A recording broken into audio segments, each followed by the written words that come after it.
गुजरातमध्ये मुख्यमंत्री सोडून इतर सर्व मंत्र्यांनी राजीनामे दिल्यानं राजकीय वर्तुळात खळबळ उडाली। काय आहे त्यामागचं कारण पाहूया।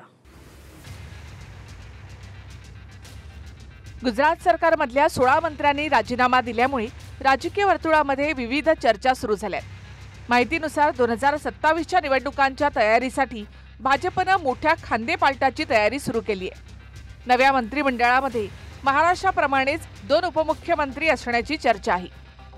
नव्या चेहऱ्यांना संधीसह काँग्रेसमधून भाजपमध्ये आलेल्या काहींना मंत्रिपदाची लॉटरी लागू शकते। गुजरातमध्ये 182 विधानसभा आहेत, त्यामध्ये 8 कॅबिनेट आणि इतर राज्यमंत्री। मात्र सध्याच्या 17 ऐवजी गुजरातमध्ये 27 जणांना मंत्री केलं जाऊ शकतं। एरवी मंत्रिमंडळ विस्ताराच्या वेळी भाजप हायकमांडचे नेते उपस्थित नसतात। मात्र अमित शहा यावेळी गुजरातमध्ये आल्यामुळे मोठ्या बदलांचे अंदाज बांधले जात आहेत।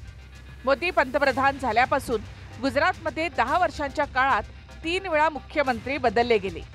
2014ला आनंदीबेन पटेल, 2016ला विजय रुपानी आणि 2021 पासून सद्यस्थितीपर्यंत भूपेंद्र पटेल गुजरातचे मुख्यमंत्री आहेत। याआधी 2022 साली गुजरातमध्ये निवडणुका झाल्या। त्याच्या 15 महिन्यांच्या आधीच भाजपनं सगळं मंत्रिमंडळच बदललं होतं। यावेळी 2027च्या निवडणुका 26 महिने दूर आहेत। मात्र मुख्यमंत्री वगळता इतर सर्व मंत्र्यांचे राजीनामे घेण्यात आले, त्यामुळे भूपेंद्र पटेल पदावर कायम राहतील अशी चर्चा आहे।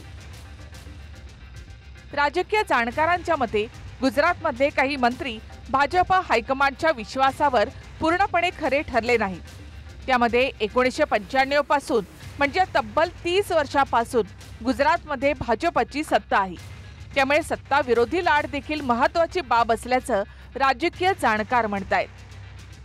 Bureau report, TV9 Marathi.